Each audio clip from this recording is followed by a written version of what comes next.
Southeast Asian leaders are meeting in Cambodia's capital, Phnom Penh. Myanmar is set to be discussed, but the junta has not been invited. The military took power in Myanmar in February last year, ousting the democratically elected leader Aung San Suu Kyi. It has since launched a widespread violent crackdown against opposition and armed ethnic groups. The issue has divided the 10-member bloc. Tony Cheng joins us from Phnom Penh. So, Tony, just how much is Myanmar featuring in this summit, even as the junta's not there? Well, their presence is certainly looming large over this ASEAN Leaders Summit, even if they're not there. It's a problem that's really unresolved at this stage. ASEAN, I think, feels the need to do something about it. They proposed a 5-point plan towards peace last year. And Hun Sen, the Cambodian Prime Minister, the chair of ASEAN, has been pushing very hard this year to get Myanmar's generals to go along with that plan. They, in turn, have really delivered something of a slap in the face, not only ignoring that 5-point peace plan, but really pushing very hard against it with the execution of political prisoners, the ongoing violence all across the country, and really no sign at all they're going to accede to any of ASEAN's wishes. And the expectation is that they were going to have to do something about it here. But we did see some leaked documents yesterday that suggest they're really just going to push it down the road. They're going to continue to promote the 5-point peace plan.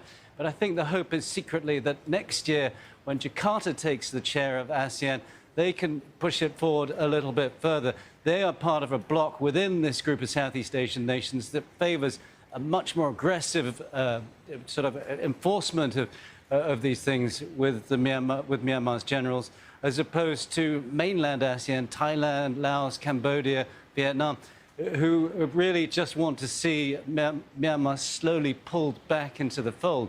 That said, there's also a concern here, and I think this is why one of the reasons why we're not going to see an awful lot of open discussion of this, that if they push the generals too far, they could withdraw from ASEAN and go towards other partners, possibly the Russians, who they've developed very strong relations with over the past 12 months.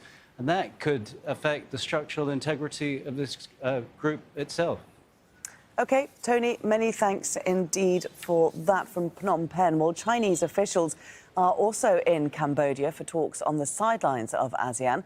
Patrick Falk tells us what Beijing hopes to achieve there.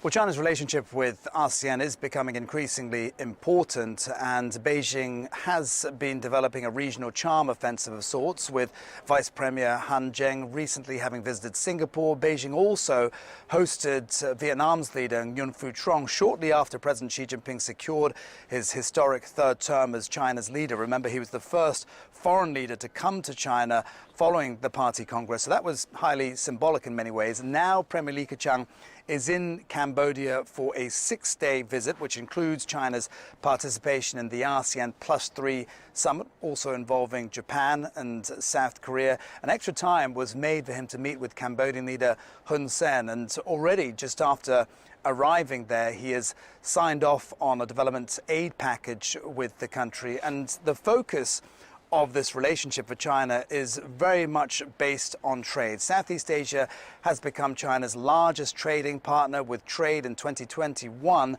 valued at nearly $900 billion. The two sides do have an existing trade agreement where 90% of goods traded are tariff-free. It's also particularly important for China because a lot of goods that are manufactured in Southeast Asia are exported to China for final assembly and re-export to other countries. So China is very keen also to enhance that free trade agreement, particularly as it's facing some severe economic headwinds. It wants to keep supply chains and markets open in particular. It's also a battleground for influence against the US, where President Biden has also launched the Indo-Pacific Economic Framework, which aims to promote fair trade and sustainable supply chains.